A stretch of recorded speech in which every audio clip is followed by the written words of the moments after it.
Week-end exceptionnel ici à la Sunday Ride Classic au circuit Paul Ricard. On est avec Xavier Séméon à l'occasion de la 3e manche de la UTS Cup. Xavier, tu étais avec nous à Nogaro pour la première manche. Un week-end qui s'annonce intense ici. Ouais, ça va être un week-end intense. Ça va être un circuit où on verra pas mal de pilotes aux avant-postes avec la longue ligne droite du Mistral, même s'il y a la chicane pour ce week-end. Et ça va être, à mon avis, des belles courses pour la Suzuki Cup. Le vendredi 16 mai était donc le coup d'envoi de cette 3e manche de la saison.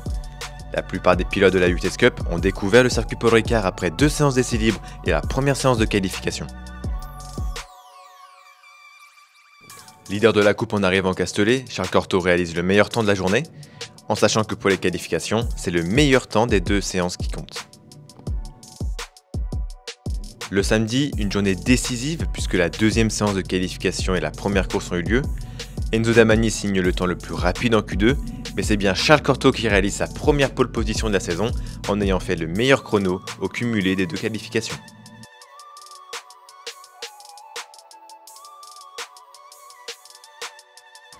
Ouais, content, on était passé à côté à Nogaro et puis à Ménicourt avec les aléas de la pluie, mais là content qu'enfin on concrétise avec une pole. Ouais.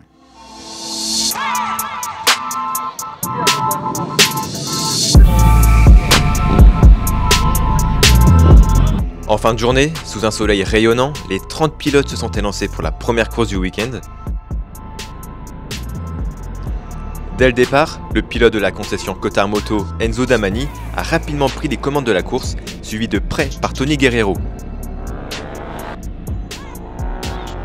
Une bagarre pour la tête de la course est alors lancée entre 4 pilotes, mais en fin de course, le poleman Charles Cortot récupère la première place jusqu'au drapeau à damier.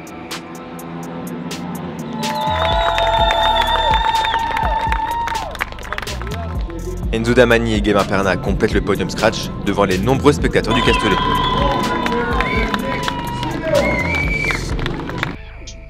Ouais, je m'en souviendrai de celle-ci. C'est vrai que c'était vraiment des conditions particulières. Hein, avec le vent, dès que tu es premier, les autres prennent l'aspiration et te doublent instantanément. Et après, pour faire le trou, c'est pas possible tout seul. Donc, je sais pas combien il y a eu de dépassements, mais je pense que voilà, ceux qui ont dû regarder la course ont dû se régaler. Ouais. Le dernier tour avant la fin de la course, je suis 3e.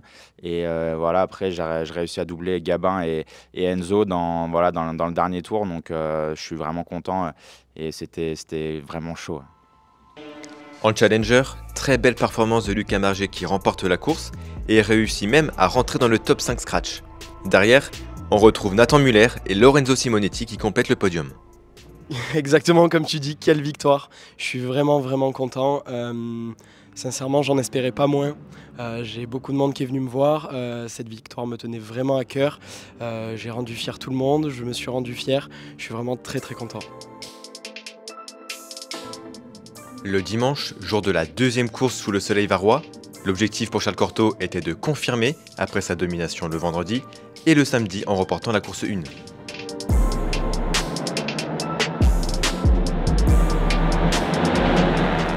Rapidement, Enzo Damani, Gabin Perna, Tony Guerrero et Charles Cortot se sont une nouvelle fois bagarrés en tête de la course. Les spectateurs de la Sunday Ride Classic ont pu profiter des nombreux dépassements. La victoire s'est jouée dans les derniers instants avec Enzo Damani qui franchit la ligne en tête devant Tony Guerrero pour 48 millièmes. Charles Cortot, 3e, complète le podium.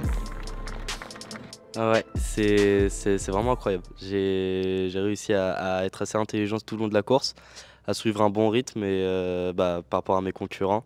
Et franchement, c'était superbe course.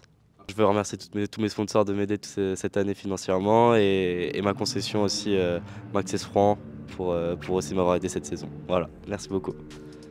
En catégorie Challenger, une nouvelle performance très solide de Lucas Marget qui s'adjuge la victoire et en terminant au pied du podium scratch.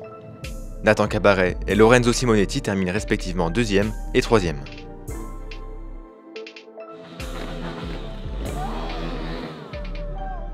C'est ça, ouais, une super course encore, devant ma famille, avec un grand ciel bleu, sur un circuit que j'aime énormément.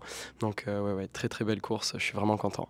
Évidemment, je remercie tous mes sponsors, sans qui rien de tout ça serait possible, et notamment ma concession, mon patron Philippe Goletto, donc avec la concession, les établissements Goletto à Salon de Provence.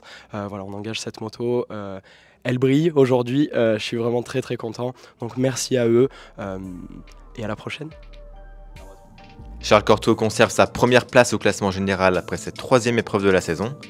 Lucas Margier confirme et garde également la tête du classement général en catégorie Challenger. Fin de week-end ici au Castellet. Xavier, merci pour ton application et tes précieux conseils pour les pilotes. Ben ouais, j'espère que ça leur a apporté quelque chose. J'essaie de les conseiller un maximum. En tout cas pour tous ceux qui sont demandeurs. C'est vrai que c'est un circuit où j'ai beaucoup roulé. On a fait pas mal de tours du fait de participer au Bol d'Or.